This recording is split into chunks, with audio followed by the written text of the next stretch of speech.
말씀 하박국 1장 2절 말씀입니다. 여호와여 내가 부르짖어도 주께서 듣지 아니하시니 어느 때까지리이까 내가 강포로 말미암아 외쳐도 주께서 구원하지 아니하시나이다. 어찌하여 내게 죄악을 보게 하시며 패역을 눈으로 보게 하시나이까. 겁탈과 강포가 내 앞에 있고 변론과 분쟁이 일어났나이다. 이러므로 율법이 해이하고 정의가 전혀 시행되지 못하오니 이는 악인이 의인을 애워싸므로 정의가 굽게 행하여짐이니이다. 아멘. 첫 시간 요나서에 의해서 이어서 하박국서를 같이 한번 살펴보도록 하겠습니다. 하박국 선지자를 먼저 우리가 생각을 해본다라고 보면 잘 몰라요. 학자들이 잘 모른다고 되어 있어요. 그래서 선지자 개인에 대한 연구보다도 요 하박국 선지자가 활동했었을 당시, 사역을 감당하고 있었을 당시에 시대는 어떤 시대인 건가를 먼저 살펴봄으로 인하여서 하박국이 말하려고 하박국서를 통해서 하나님께서 말씀하시는 메시지가 무엇인지를 같이 살펴볼까 합니다. 이때에는요, 아수르는 멸망을 했고 갈대아, 바벨론이죠. 갈대아 하면 바벨론 생각하시면 돼요. 그러니까 우리가 첫 시간에 공부했던 요나서에서 있었던 니느웨로 대표되어지는 아수르. 그때는 강성한 나라였었죠. 근데 그 아수르가 바벨론 갈대아 사람들에 의해서 멸망당하고 이제 그 갈대아가 세력을 점진적으로 확장시켜가는 이웃 나라들을 정복해 나아가는 과정에 있었을 때에 하박국 선지자는 활동도 했고 그 과정에 대한 내용을 지금 그려내고 있는 구절들이 1장 5절로 11절까지에 대한 내용에서 잘 볼 수가 있습니다. 그러니까 BC 기원전 612년에 아수르를 멸망시키고 니느웨가 멸망당하지요. 605년에 애굽의 느고를, 애굽의 느고 하면은 우리가 알고 있는 느고는 어떤 느고? 바로 느고라고 들어봤잖아요. 바로는 왕에 대한 통칭이고, 그러니까 느고 왕이에요. 바로 느고는. 느고를 갈그미스에서 격파하고 신흥 강대국으로 급부상하게 되어집니다. 어디가? 바벨론, 갈대아가. 근데 이때 이스라엘 유다에는 무슨 일이 일어나? 이때는 북이스라엘이 존재하지 않을 때예요. 왜냐하면 아수르에 의해서 북이스라엘이 망하고 그 다음에 그 아수르가 바벨론에 의해서 지금 망한 뒤란 말이에요. 그 과정에 있었던 내용으로 살펴보면 이때의 그 갈대아에 의해서 아수르가 패망하게 되어져 가는 그 시기에 무슨 일이 있느냐면은 남유다는 바로 느고가 니느웨를 구하러 하란 지방으로 출정을 해요. 다시요. 아수르라고 하는 니느웨가 갈대아가 쳐들어와서 위기가 봉착되어지니까 그걸 견제하려고 하는, 갈대아를 견제하려고 하는 애굽의 느고가 출정을 했다고요. 누구를 도우려고? 아수르를 도우려고. 그 출정을 하는 그 과정에서 무슨 일이 일어났느냐 하면은 요시야 왕이 유다의 왕이었었는데 그 느고의 길을 막아요. 느고의 길을 막고 못 올라가 라고 하니 거기에서 전투가 벌어지게 되어지는데 우리가 잘 알고 있는 것처럼 무깃도 전투라고 하는 거예요. 그 무깃도에서 결국은 요시야가 요절을 하게 되어지거든요. 죽게 되어져요. 죽게 되어지는데 이 무깃도에서 요시야가 전사한 후에 급속도로 몰락하는 모습을 목도하게 되는 거예요. 누가? 하박국이. 그러니까 하박국 선지자는 어느 때 활동을 하느냐면요. 아수르가 멸망해가는 과정에서 갈대아가 융성하게 되어지고 그걸 견제하기 위해서 애굽의 느고가 출정을 하게 되어질 때에 무깃도에서 그걸 막아서고 있는 요시야 왕, 그 요시야 왕이 결국은 느고에 의해서 죽게 되어지고 그 이후에 유다는 급속도로 멸망의 길을 걸어가고 있을 때에 하박국 선지자가 뭔가 헷갈렸던 거죠. 뭐지 이게? 라고 하는 쪽에서 그 자기의 생각을 하나님과 대화 형식으로 지금 풀어내고 있는 것이 하박국서다 라고 하는 거예요. 한 번만 더 말씀을 드리면 BC 609년 여호아하스 그 다음에 여호야김 왕이 외세에 의해서 옹립되어지는데 이제는 자기 힘이 없다 보니까 외세가 왕을 옹립하게 되어지고 서로 패권 싸움이 그 안에서 일어나게 되어지는 혼란기를 겪고 있었던 때입니다. 이 시기에 하박국이 갖게 된 의문 두 가지예요. 첫 번째 의문은 뭘까요? 악인의 형통. 여기에서 악인은 뭐예요? 다시 이야기하면 1장 거기 4절에 보면 이러므로 율법이 해이하고 정의가 전혀 시행되지 못하오니 이는 악인이 의인을 애워쌌으므로 정의가 굽게 행하여짐이니이다. 정의가 굽게 행하여지는 굽게 굽어지게 행하여지는 현실, 즉 그것은 악인이 형통하고 의인의 고난이 있는 상태.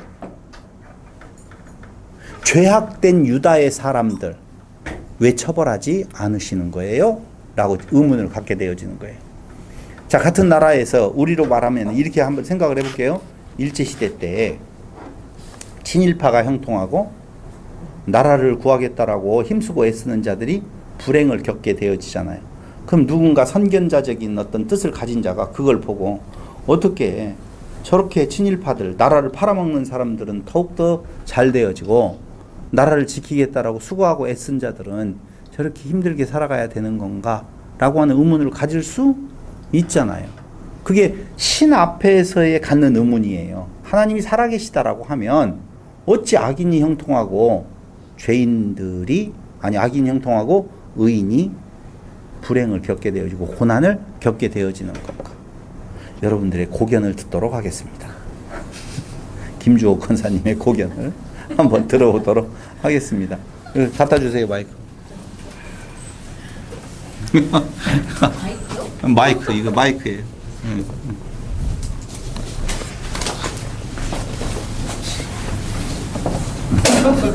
무서워요. 그냥 잡고 너무 가까이 안 돼도 돼요. 그냥 하면 돼요. 질문을 다시 해주세요. 악인의 형통, 의인의 고난. 네. 어떻게 생각하세요? 항상 갖는 고민이고요. 네. 또 그 생활하다가도 제 주위에 보면은 좀 벌 받았으면 하는 사람들이 네, 살면서 항상 갖는 고민이긴 한데 여기서 하나님이 그 응답하시기로는 하나님이 정한 때에 그 악인은 악인의 칼로 망할 것이다라는 그런 또 응답을 주시잖아요. 네. 그래서 내가 심판하는 게 아니고 그거를 하나님이 심판하신다. 예. 그렇게 생각을 하신다. 네네 네. 이거 주세요, 빨리. 장모님 뭐 할 말씀 하세요? 없어요? 보충. 근데 우리는 한 가지 아주 치밀하게 생각하지 못하는 점들이 좀 있어요. 그러니까 악인의 형통이 있다. 어떻게 생각하세요? 그건 우리의 영역 밖에 있어서 하나님이 심판하신다. 이렇게 되어지잖아요. 그렇게 말들을 해요. 근데 꼭 약에 취한 사람 같아요. 그런 말을 제가 들으면.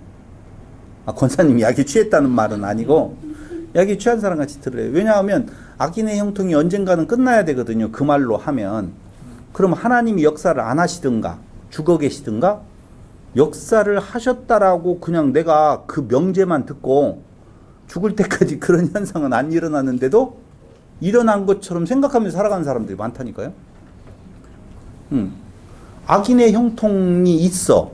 그런데 해석을 해보니 하나님이 심판하실 거야. 심판하신대. 악인은 가만두지 않을 거야. 그런데 나 죽을 때까지 내가 저건 정말 저러서는 안 될 사람이라고 생각하는 악인은 계속적으로 잘 되어서 살아가고 있다가 아까 이제 나와요. 악인이 죽을 때에도 고통이 없다고 나오거든요. 악인의 기준이 뭐예요? 그러니까요. 그건 이제 조금 이따 이야기할 거예요. 예?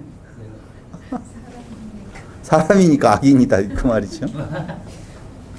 일반적으로 생각하고 있는 전제되어지는 건 하박국은 악인의 형통을 이야기할 때 김전수사님 이야기한 것처럼 본인은 악인의 자리에 있지 아니하고 의인의 자리에 있는 거거든요.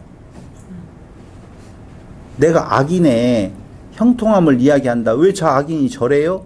라고 할 때 그 말을 하고 있는 나는 의인 편에 있어야 되거든요. 그래야지 악인의 형통을 말을 하는 때 말이 되는, 논리적으로 맞는 것이 되어지잖아요. 그러면서 또 하나의 문제는 뭐냐면은 악인은 언젠가는 하나님의 심판을 받아서 망해. 그런데 눈에 흙이 들어갈 때까지 안 망하고 계속 잘 되거든요. 그럴 때에는 해석이 안 되는데도 불구하고 제가 아까 이야기했던 약 먹은 것처럼 그냥 그러려니 신앙이려니 하고 그냥 흘러간다 그 말입니다. 정확한 답을 모르고도. 그래서 기독교인들을 속이기가 쉬워요. 왜냐하면 명제로 진리인 것처럼 그냥 그렇게 믿고 가거든요. 알아서 다 해석을 해요. 다 알아서 해석을 해요. 자기가 다 해석을 해. 끝까지 가다가 결국은 뭔 일이 내 뜻대로 안 이루어지잖아요. 그럼 본인이 다 정성이 부족해서 호박떡이 설었는갑다. 또 내가 무엇인가를 잘못했겠지. 아니야, 그런 뜻이 아니야. 영적으로 보면 뭐 이런 뜻이야 라고 하면서 자기가 다 하나님을 이해해 줘 버려. 현실은 내가 원하는 대로 바뀌지 않았는데. 그래서 문제는 하나님의 답은 무엇이었었냐면요, 죄악된 유다를 왜 처벌하지 않으십니까? 라고 하는 하박국의 질문이에요. 1장 1절부터 몇 절까지는요? 4절까지는. 근데 시편 73편에도 보면은요, 의인의 형통에 대한 내용이 쭉 나와요. 악인의 형통, 죄송해요. 시편 73편도 악인의 형통함이 쫙 잘 나와 있거든요. 우리가 생각을 할 때 그 악인의 형통이라고 하는 내용이 이해가 안 되는 거예요. 그러니까 하박국 선지자의 입장에서 보면 지금 이스라엘 안에, 유다 안에 악인이라고 들어가는 자들은 잘 먹고 잘 살아요. 그는 어떤 자들이 악인이었겠어요? 뭐 이방인과 이미 갈대아의 세력이 미쳤었을 때 그들과 짝하여 있는 자를 생각을 할 수도 있고, 이제 사회가 혼란스러워지니까 자기중심적으로 바뀌어서 민족들을 돌아보지 아니하고 자기만의 살 길을 찾아서 오히려 가난하고 힘없는 자들을 괴롭히는 자들 있을 수 있겠죠. 율법을 멀리해버리고 우상을 숭배하면서 뭐 이런 개념들이 아마 그 하박국 머릿속에는 있을 거예요. 근데 그들은 잘 돌아가요. 지금 유다를 전체적으로 놓고 보면 요시야 이후에 타락해가는 모습이 너무 강하잖아요. 그렇죠? 근데 왜 저들을 가만히 놓아두십니까? 하나님 살아계시고 하나님이 불의를 보고 못 참으시는 분이라고 보면은 뭔가 조처가 있어야 될 거 아닙니까? 라고 질문을 지금 1절에서 4절 사이에 하고 있다는 것이죠. 하나님의 그러니까 1장 2절에 이렇게 나와 있어요. 여호와의 내가 부르짖어도 주께서 듣지 아니하시니 어느 때까지일까? 내가 강포로 말미암아 외쳐도 주께서 구원하지 아니하시나이다. 하박국은 그러면 안 된다라고 선포를 하니 괴롭히잖아요. 죄악된 이스라엘 유다의 죄를 선포하니까 아까 그런 내용이죠. 무서워서 혹시 요나는 가기를 싫어했지 않느냐라고 하는 말을 했던 것처럼 그 자기 나라 안에서 자기 나라 백성들의 죄악된 것을 고발을 할 때에 오히려 그는 대접을 받는 것이 아니라 고난을 받게 되어져 있단 말이에요.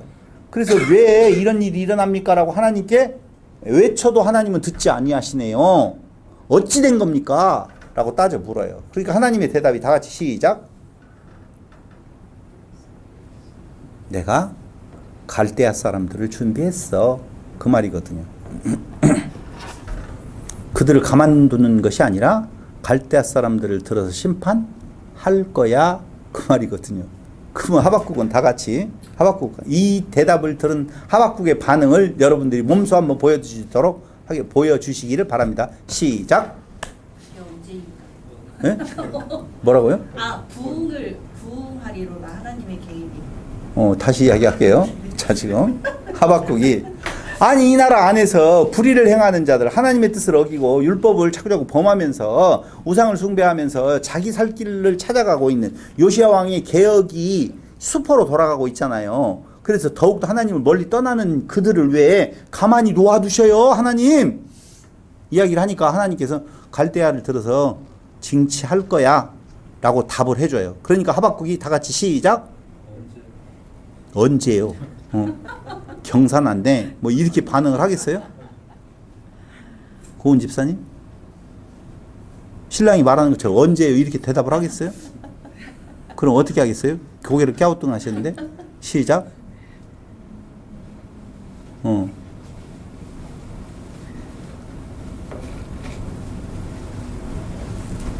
말 못하겠어요?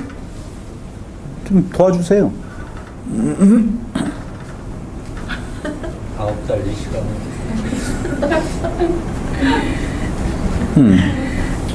그럼 이야기 해보세요. 난 듣고 갈래요.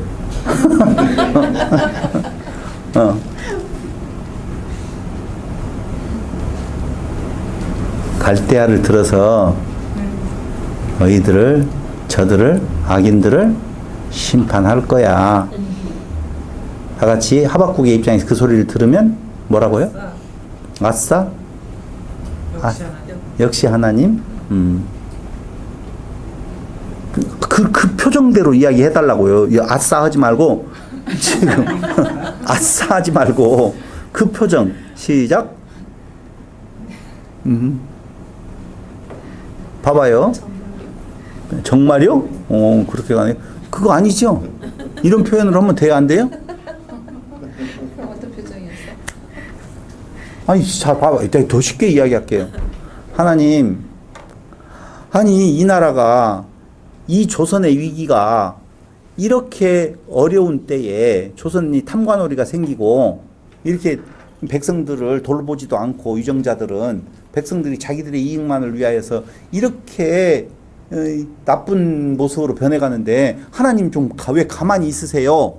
라고 했더니 하나님이 1번을 들어서 저것들을 다 징치할 거야 라고 하면 듣는 말도 안 돼요 라고 당연히 말을 해야지. 너는 하나님도 아니야. 너는 하나님도 아니야 이렇게 말을 하래요. 아니 생각을 해보세요.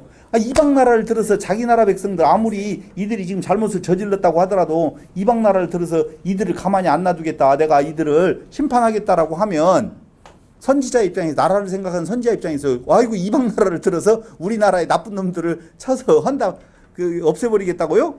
경사났네 이러겠냐고요. 생각을. 말 돼요 안 돼요? 말이 안 되잖아요. 여러분들이 동의를 해줘야지 그 다음 넘어가요. 동의를 안 해주면 나보고 어떡하라고. 그러니까 누구의 입장에서는, 하박국의 입장에서는 더 고민스러워진 거예요. 예? 라고 말하는 거예요. 그게 그 두 번째 질문이에요. 더 큰 1장 13절. 선지자가 12절부터 이르되 여호와 나의 하나님 나의 거룩한 이시여 주께서는 만세전부터 계시지 아니하시나이까 하시니까 우리가 사망에 이르지 아니하리이다. 여호와여 주께서 심판하기 위하여 그들을 두셨나이다. 반석이시며 주께서 경계하기 위하여 그들을 세우셨나이다. 주께서는 눈이 정결하심으로 악을 참아보지 못하시며 패역을 참아보지 못하시거늘 어찌하여 거짓된 자들을 방관하시며 악인이 자기보다 의로운 사람을 삼키는데도 잠잠하시나이까 라고 하는 내용이에요. 아니 말도 안 되잖아요. 어떻게 갈대아 사람들을 들어서 이 나라를 징치해요? 라고 두 번째 의문을 하나님께서 바라시는 거예요. 그러니까 이방인으로 자기 백성을 징치한다? 방관과 잠잠하시는 하나님을 이해할 수 없네요. 그게 2장 1절. 내가 내 파수하는 곳에 서며 성무에 서리라. 그가 내게 무엇이라 말씀하실는지 기다리고 바라보며 나의 질문에 대하여 어떻게 대답하실는지 보리라 하였더니 여호와께서 내게 대답하여 이르시되 너는 이 묵시를 기록하여 판에 명백히 새기되 달려가면서도 읽을 수 있게 하라라고 하는 거예요. 그러니까 봐봐요. 악인은 교만해요. 하나님의 심판을 받아요. 다시 이야기할게요. 악인은 교만해질 때 하나님의 심판을 받아요. 그런데 2장 5절로 19절을 보세요. 2장 5절로 19절. 그는 술을 즐기며 거짓되고 교만하여 가만히 있지 아니하고 스올처럼 자기의 욕심을 넓히며 또 그는 사망 같아서 족한 줄을 버리고 자기에게로 여러 나라를 모으며 여러 백성을 모으나니 그 무리가 다 속담으로 그를 평론하며 조롱하는 시로 그를 풍자하지 않겠느냐. 곧 이르기를 화 있을진저 자기 소유 아닌 것을 모으는 자에 언제까지 이르겠느냐. 볼모 잡은 것으로 무겁게 짐진 자에 쭉 읽어보면 19절까지 읽어보면 악인이 당할 재앙 5번을 반복되어서 선포되어지는 부분이 나타나고 있어요. 자, 자 여기를 저 이제 보세요. 나쁜 놈들이 우리나라에 이렇게 많아요.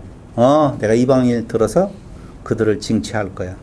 아니 어떻게 이방인을 들어서 하나님의 택한 백성들을 징치한다는 말이에요. 말도 안 돼요. 더 말도 안 돼요. 말도 안 돼요. 말도 안 돼요. 더 말도 안 돼요. 내가 외국말을 하는 것도 아닌데 더 말이 안 되잖아요. 아니 일본을 들어서 어떻게 나쁜 놈이라고 하는 이 나라를 그렇게 할 수 있느냐. 그렇게 말을 하니까 알아듣더구만. 이 너무나 남의 나라 이야기니까 그냥 못 알아듣는 척 그러고 있어요. 아주 1번 문제 하나가 있어요. 하나님이 보시는 문제. 여기에 지금 하박국은 의인이에요, 아니에요? 하박국과 이스라엘 유다 백성들을 놓고 보면 하박국이 의인이에요, 이스라엘 백성들이 의인이에요? 똑같이. 지금 하박국 서에서 하박국의 논조를 보면 하박국과 하박국이 일부 말하고 있는 그들은 의인이에요. 근데 대부분의 유다 사람들은 다 악인들이에요. 그게 형통해요. 그런데 남쪽 유다와 갈대아를 놓고 보면 누가 의인이고 누가 악인이에요? 남쪽 유다가 의인이고 갈대아가 악인이에요. 그래서 하박국의 논의는 뭐냐면요. 왜 의인의 고난과 악인의 형통함이 이렇게 세상 가운데 있을 수 있겠습니까? 라고 하는 거예요. 질문이. 그럼 여러분들이 답을 해보세요. 근데 갑자기 하박국은 그 불평 불만에서 변하여 찬양을 해요. 희한해요. 갑자기 찬양을 해요. 어디에 나와요? 3장. 시기온옷에 맞춘 선지자 하박국 기도라. 이건 찬양이에요. 시기온옷에 맞춘 선지자의 하박국의 기도라는 말은 찬양인데 여호와의 내가 주께 대한 소문을 듣고 놀랐나이다. 여호와의 주는 주의 일을 이 수년 내에 부응하게 하옵소서. 이 수년 내에 나타내시옵소서. 진노 중에라도 긍휼을 잊지 마옵소서. 이 글이 얼마나 많이 써먹는지 몰라요. 수년 내에 부응하게 해달라고 하는 내용이. 이 말이 무슨 말이냐면요. 하나님의 뜻은 반드시 이루어지기를 바라는 찬양이에요. 그런데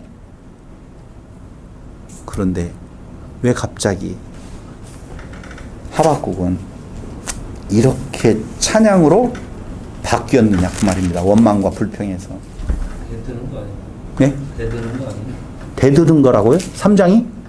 아니요, 찬양이에요. 찬양. 완벽한 찬양이에요. 빙자가 대드는 게 아니, 안빙자, 빙자 아니에요. 진짜 찬양으로 완벽하게 순간 바뀌어져요. 2장과 3장 사이에서 대단한 변화의 모습을 가져와요. 이유는요? 왜 그럴까요? 자, 어디를 하나 찾아보면 우리가 참고적으로 알 수 있는데 욥기서 한번 볼래요? 42장 5절.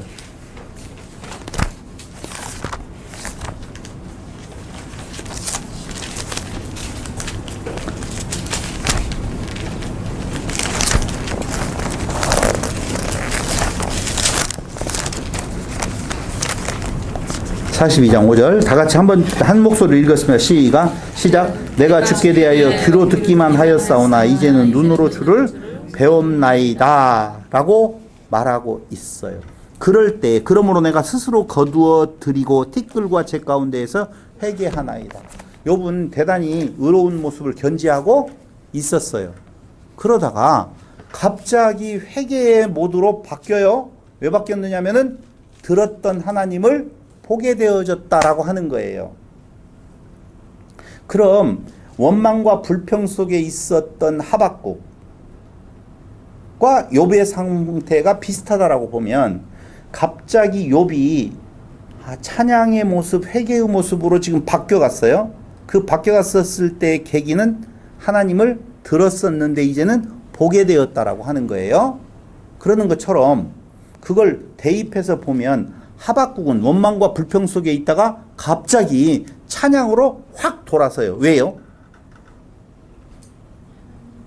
그렇지요. 그렇게 말을 해줘야 돼요. 하나님을 보았어요. 보았다니. 안 나왔는데 왜 거기다 집어넣느냐고 1.1 이렇게 변하지 말라고 했는데 보았다니까요. 보지 않고는 그렇게 갑자기 변할 수가 없는 거예요. 여러분. 근데 문제 하나가 생겨요. 그 문제가 뭐냐면 출애굽기 10장 28절에 보면 하나님을 본 자는 어떻게 된다? 죽는다 그 말이에요. 하나님을 본 자는 죽어요 안 죽어요? 왜요? 죽는다고 그랬으니까. 자, 김주옥 권사님. 어차피 끝까지 오늘은 하박국은 한번 견지해 보자고요. 하나님을 본 자는 죽어요 안 죽어요? 왜요?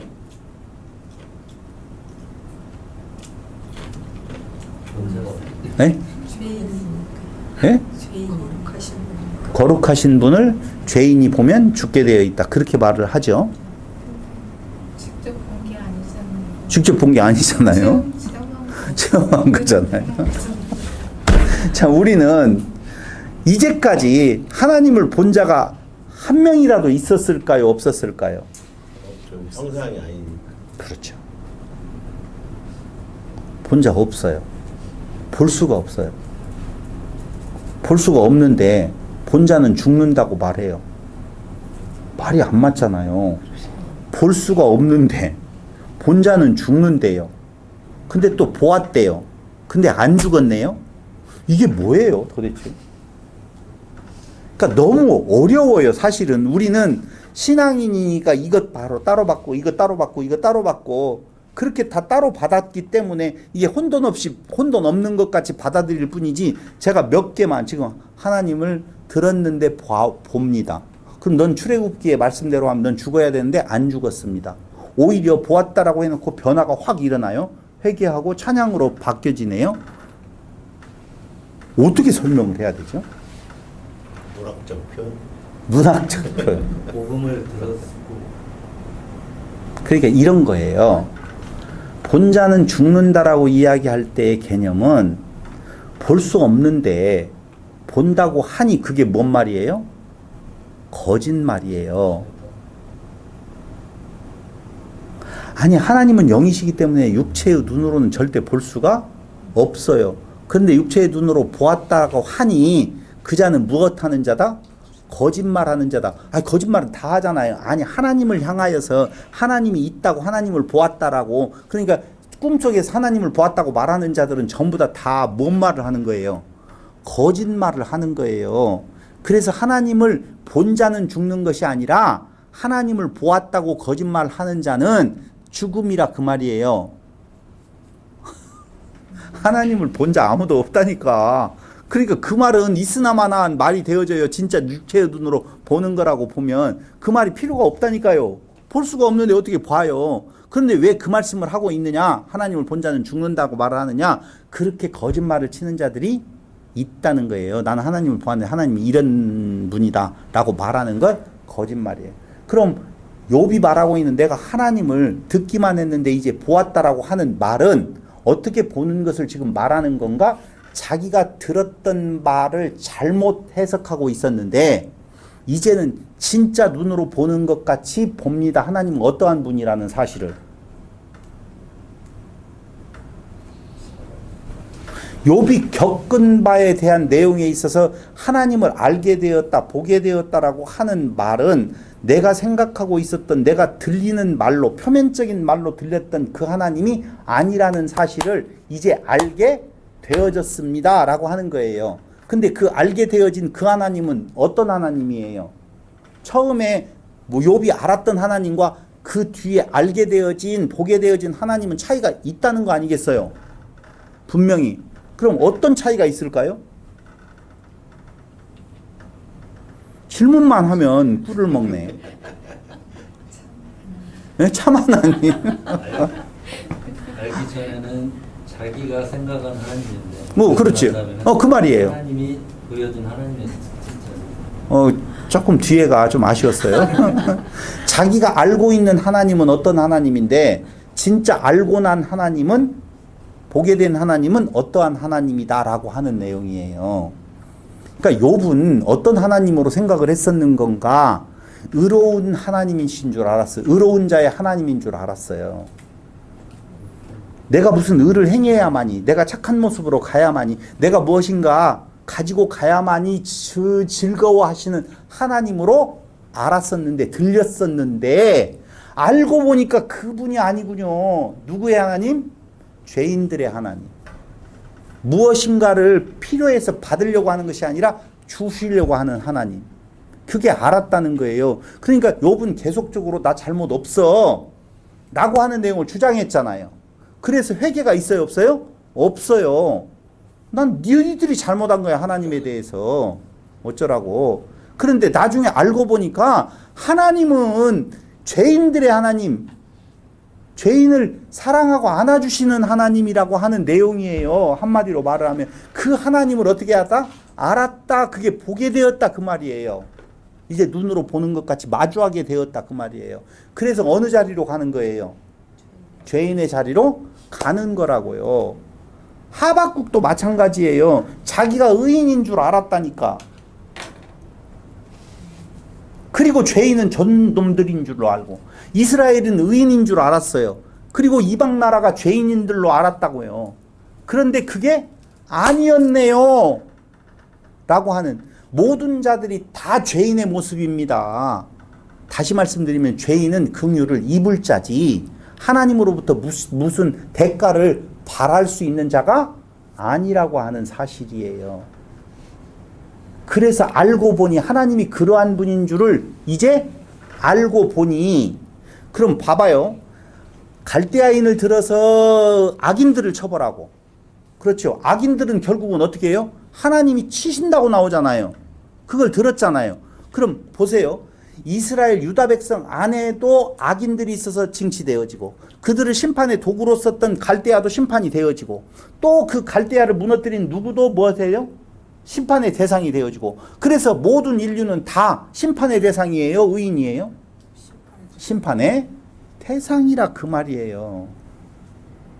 그래서 하박국이 결론 내리고 있는 것은 이런 거예요. 의인은 믿음으로 말미암아 살리라라고 하는, 이미 바울이 인용했던, 로마서에서 인용했던, 갈라디아에서 말하고 있는 내용들은 예전에 로마서 설명하면서 제가 이야기했잖아요. 뭐라고요? 잘못된 해석이라고. 의인은 믿음으로 말미암아 살리라. 이 말은 믿음이, 의인이 있다 없다? 있다는 것이 전제되어졌잖아요. 의인은 믿음으로 산다라고 하는 말은 의인이 있고 그 의인 된 자들은 믿음으로 살아가야 된다. 그 말이잖아요. 의인은 있다 없다? 없나니 하나도 없다고 로마서는 계속 말을 하고 있는 거예요. 그럼 신약시대에만 의인은 없고 구약시대에는 의인이 있었나? 아니에요. 선민이라고 말하는 자들도 의인이 아니에요. 어떻게 의인이 되어져요? 은혜로 믿음으로 다 맞는. 그래서 그때 로마서 설명을 하면서 이렇게 말했잖아요. 의인은 믿음으로 말미암아 살리라 아니고 믿음으로 말미암는 의인은 산다. 그게 바른 해석이라고 말했잖아요. 원문을 해석을 하면. 의인 되어짐은 무엇으로 되어진다? 믿음으로 되어진다. 근데 그 믿음의 주권은 사람에게 있는 것이 아니라 하나님과 그리스도에게 있다는 거 아니겠어요? 그러니까 하나님이 의인이라고 말하는 자만 사는 것이지 네가 특별히 의인이라고 말할 수 있는 자가 없다. 하나도. 그래서 모든 인류는 사람은 유대인이든지 이방인이든지 상관없이 다 심판의 대상이고 그 심판의 대상에게 임하신 하나님의 인의 사랑, 헤세드, 그것만이 유일하게 살 수 있는 소망의 길이 되어진다 그 말이에요. 그럼 그 사랑을 덧입히기 위하여서 모든 자를 다 심판하시고 누구를 통하여서? 그리스도를 통하여서 새로운 의인 만드시는 하나님의 역사가 하박국서에서도 쫙 흘러가고 있다는 거예요. 그러면 하박국이 말하는 것은, 자 보세요. 죄악 가운데 있는 악인들, 그 유대 백성들 망했어요? 흥했어요? 망했잖아요. 결국은 흔적도 없이 다 망했잖아요. 그들을 도구로 삼아서 그들을 징치했던 갈대아 망했어요? 흥했어요? 망했잖아요. 그 갈대아 사람들을 무너뜨린 메데와 파사 무너졌어요? 무너졌어요. 그 뒤에 헬라 무너졌어요? 무너졌어요. 로마 무너졌어요? 무너졌어요. 뭐만 남았어요? 예수 그리스도 안에서의 새 생명 되어진 자만 남았다 그 말이에요. 그래서 의인은 없나니 하나도 없다. 지금 계속 로마서 2장 12절로 16절, 12장 17절로 29절 전부 다 보면 알아요. 로마서 2장 1절 한번 보세요. 로마서 2장 1절.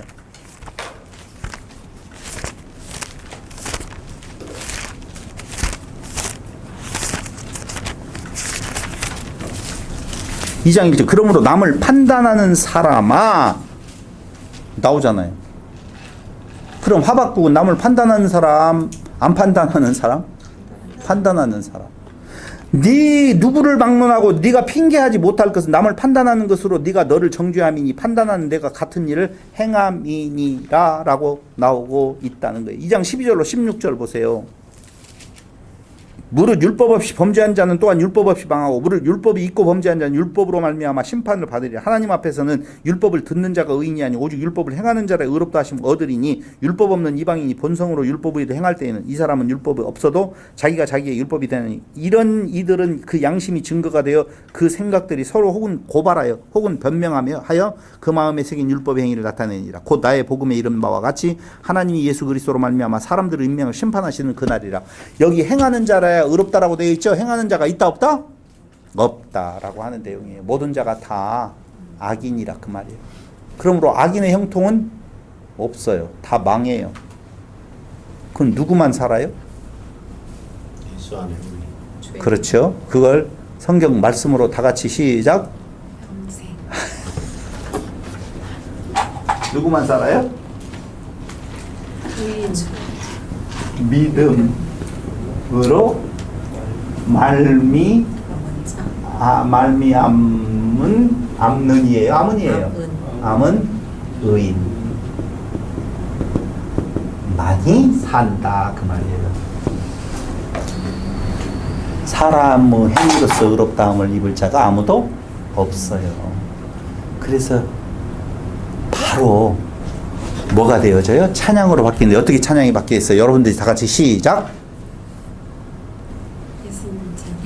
예수님 찬양. 이거 예수님 찬양이구나. 예수님 찬양. 죄인오라 하셨대. 무슨 소리예요? 그래야 하나님을 배웁니다. 봅니다. 나는 다시 하박국 보세요. 없을지라도. 그렇죠. 없을지라도. 찌라도 그렇게 나온다고요. 그 전에 바뀌기 전에는 어찌 그럴 수 있어요 라고 말을 하는데 그거 바뀌고 난 뒤에 내가 죄인인 줄 알고 의인이 아닌 줄 알고 그게 임하는 하나님의 은혜에 대한 내용을 이제는 눈으로 보게 되었으니 알게 되었으니 다 같이 시작. 찌라도. 찌라도가 어디 나오냐고요? 하박국 3장 17절. 비록 아니 16절부터 내가 들었으므로 내 창자가 흔들렸고 그 목소리로 말미암아 내 입술이 떨렸도다.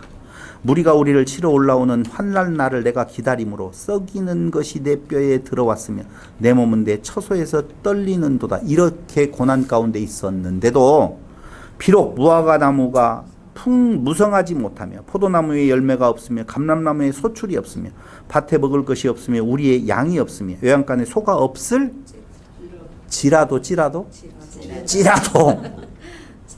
나는 여호와로 말미암아 즐거워하며 나의 구원의 하나님으로 말미암아 기뻐하리로다. 주 여호와는 나의 힘이시라. 나의 발을 사슴과 같게 하사 나를 나의 높은 곳에서 다니게 하시리로다. 이게 진정한 찬양이라고. 그런데 그 전에 이런 상황이 왔었을 때 어찌 악인들의 형통과 의인의 고난이 어찌 말이 됩니까?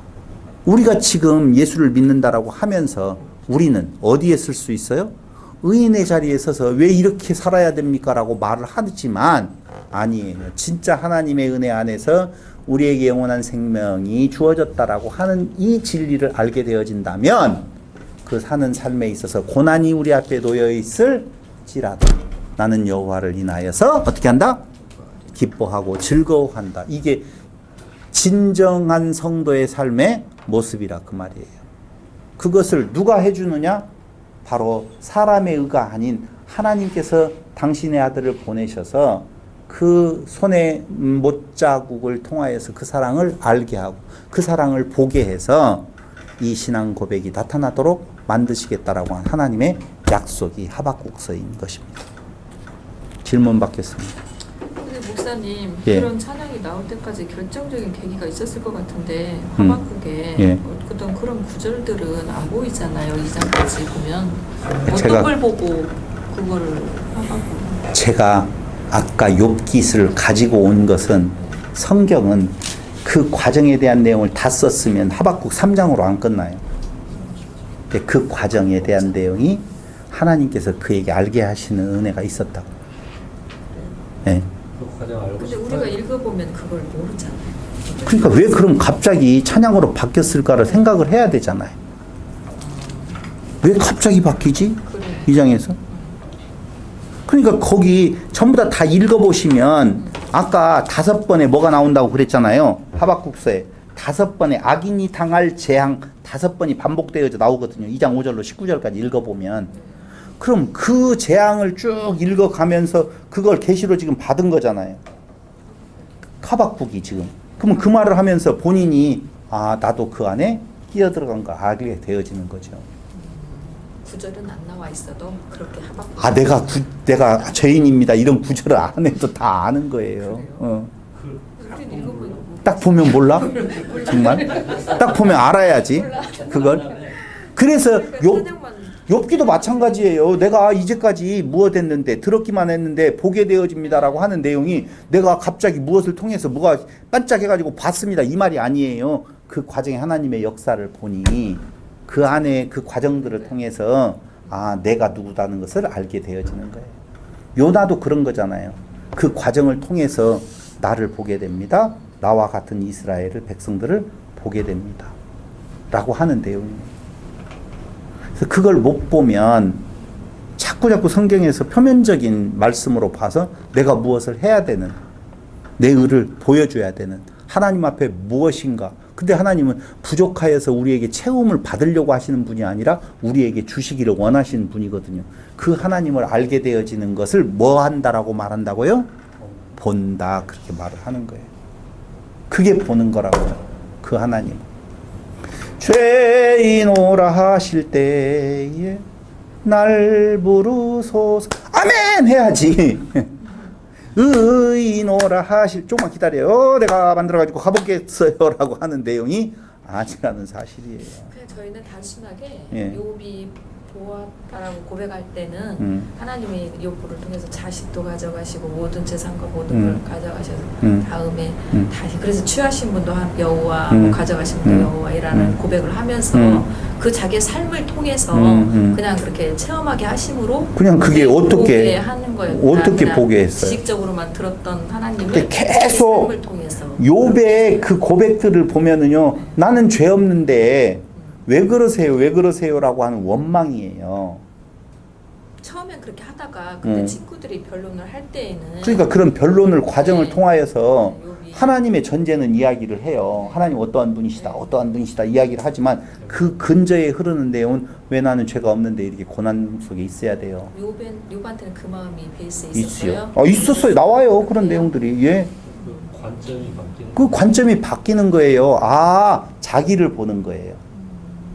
하나님 앞에 의인은 없는데 자기는 의인인 것처럼. 그러니까 동방에 욥이 있다라고 하는 내용으로 나오잖아요. 거기에 그 말이 어떤 의미의 욥이 의로운 자냐, 의인이냐라고 하는 내용은 욥은 스스로가 생각을 할 때 자기를 비교 평가에서 우수한 자로 본 거예요. 본인 스스로도 그렇게 봤다고. 봤지요, 당연히. 당연히. 애들 제사도 하박국은요, 자기를 의인으로 봐야 안 봐요? 보니까 의인의 고난이 왜 그러냐라고 말을 하죠. 자기가 죄인인데 어떻게 그런 말을 할 수가 있겠어요? 하는 내용이에요. 그런데 하나님의 섭리를 쭉 놓고 보니, 나도 죄인의, 악인의 반열에 들어가는 자구나라고 하는 내용을 알게 되어지는 거예요. 근데 악인은 하나님이 끝까지 심판하시는데 그 악인을 향한 하나님의 긍휼에 대한 내용을, 그 이스라엘에 대한 긍휼을 향하는 내용을 보게 되어지는 거예요. 그래서 왜 이렇게 힘들어요? 라고 하는 데에서 찌라도 고백으로 찬양이 바뀌어지는 거라고요. 원망과 불평에서. 근데 우리는 그 찬양을 어느 때에 하겠다라고, 이 문제만 해결해 주면, 없어요 그런 거. 대단히 죄송한 이야기죠. 없어요 그런 거. 그럼 우리는 맨날 그렇게 살아요. 바라보는 시각의 변화는 지금 내게 닥쳐온 그 모습을, 그 환경을 어떻게 해석하느냐라고 하는 내용으로 신앙은 바뀌어지게 되어 있는 거예요. 그럼 이 마지막에 찬양하는 하박국은 의인으로 말미암는 의인이라고 할 수 있는 거네요. 의인으로 말미암는 아니, 의인이라고? 믿음으로 믿음으로 말미암는 말미암는 의인이라고 의인인 할수 거죠. 그래요. 근데 이 세상의 사람은 모두 짐승이라고 했고, 그렇죠. 선교사의 관점으로 맞아요. 보면 선지자나 누가 됐든 간에 다 죽을 소망이 자죠. 없다고 소망이 없는 했는데, 자들이죠. 네, 또 여기서는 믿음으로 그러니까 말미암는 의인이라고. 그게 잠깐만요. 전체가 다 그런 존재인데 그 중에 어떤 자가 있느냐? 하나님께서 믿음으로 살려주는 자가 있다 그 말이죠. 그 하나님의 믿음이에요. 자기 믿음이 아니라. 그러니까 은혜를 받은 자가 그 은혜로 산다는 의미지, 의인인데 택한 백성인데 그 택한 백성은 믿음으로 살아내야 된다라고 하는 말이 아니라고요. 살아낼 수 없어요. 그럼 그런 의미로 보면 하박국은 의인이에요? 악인이에요? 의인이잖아요.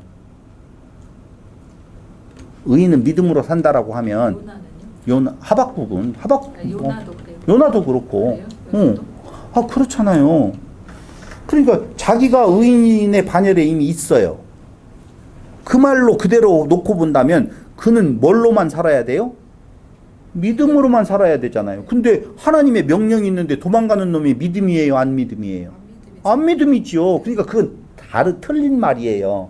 의인은 믿음으로 말미암아 살리라, 이 말은 잘못된 번역이라고요.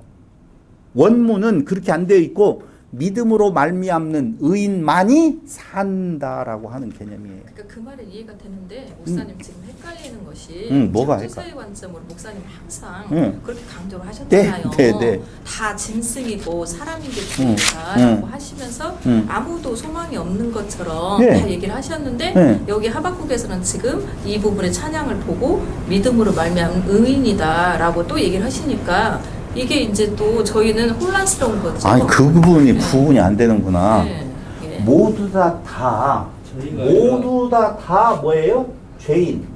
그건 인간이에요. 그 중에서 뽑아내요. 그렇죠. 하나님이 뭘 주어서? 믿음을 주어서 그들만이 사는 자다라고 한, 살 수 있는 생명을 가진 자다 그 말이에요. 자기들의 의가 없어요. 이해됐어요?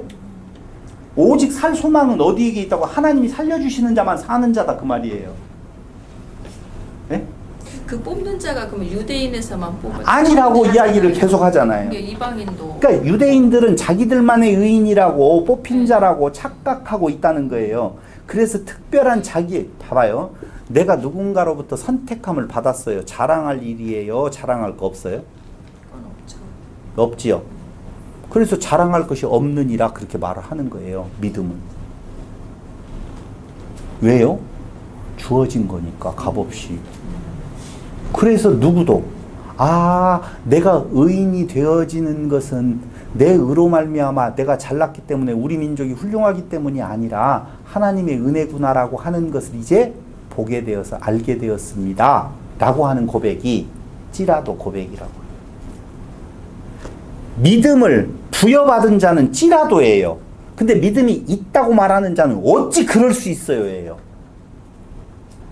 내 믿음이 있는 자는 어찌 나에게 이렇게 시련을 줄 수가 있어요 라고 한다니까요. 근데 믿음을 선물로 받은 자는 찌라도 라고 한다고요.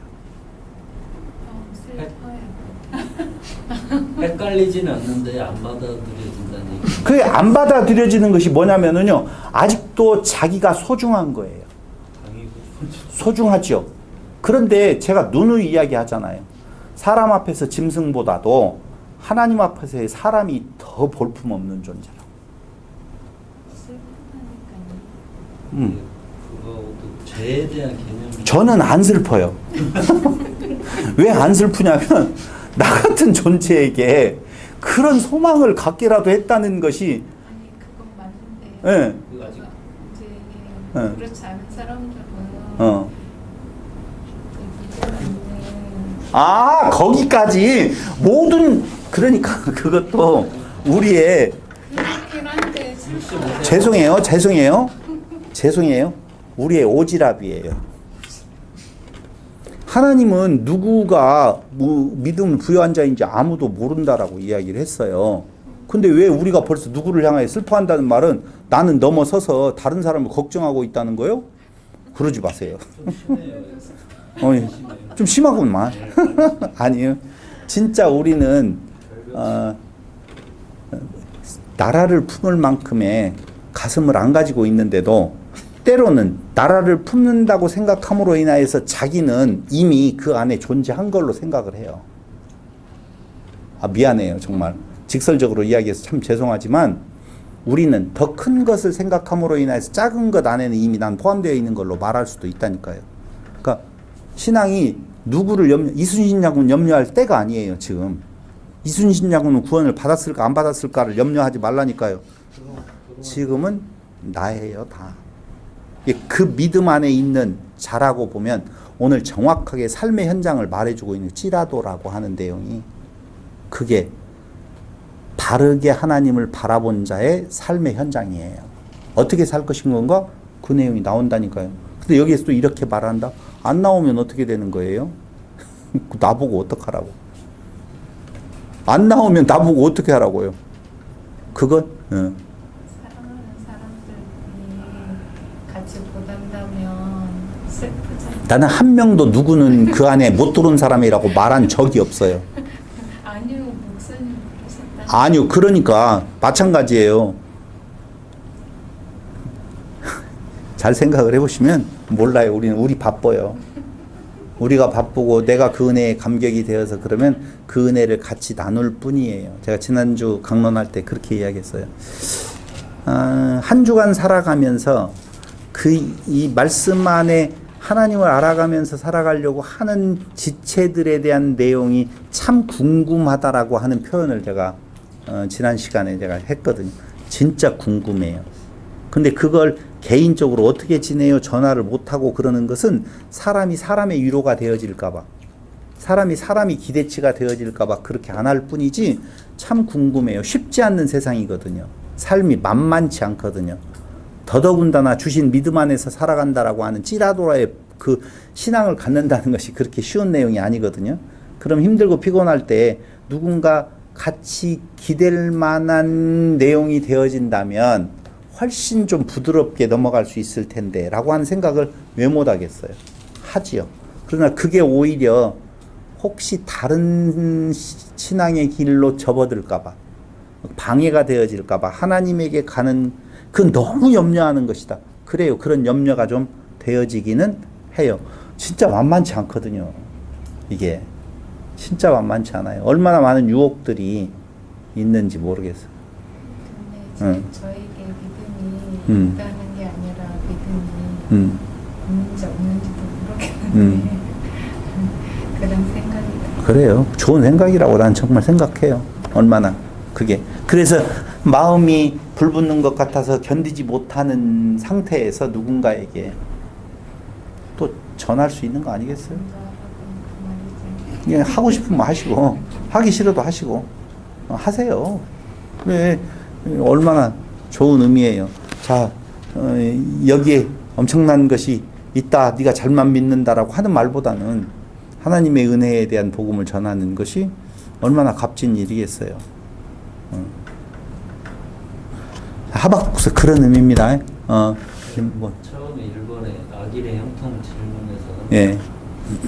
윤리 도덕적으로 좀 벗어나기가 쉽지가 않거든요. 그런 개념으로 하박국도 출발을 하는 거예요. 하박국도.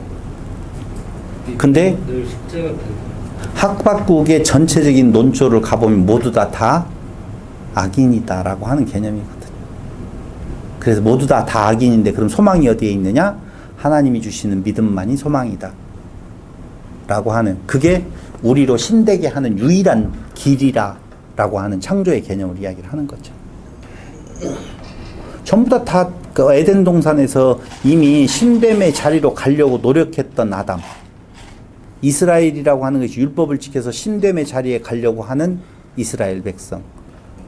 바리새인으로 대별되어지는 초기 예수님 오실 때에 그들이 자기의 의를 세워서 신됨의 자리요 신의 아들로서의 자리를 차지하려고 하는 그들을 향하여서 독사의 자식이라고 하고 결론 내리고 오직 믿음으로 말미암는 의인만이 하나님의 자녀로서의 반열에 들어갈 수 있다라고 하는 복음을 선포하는 하박국서.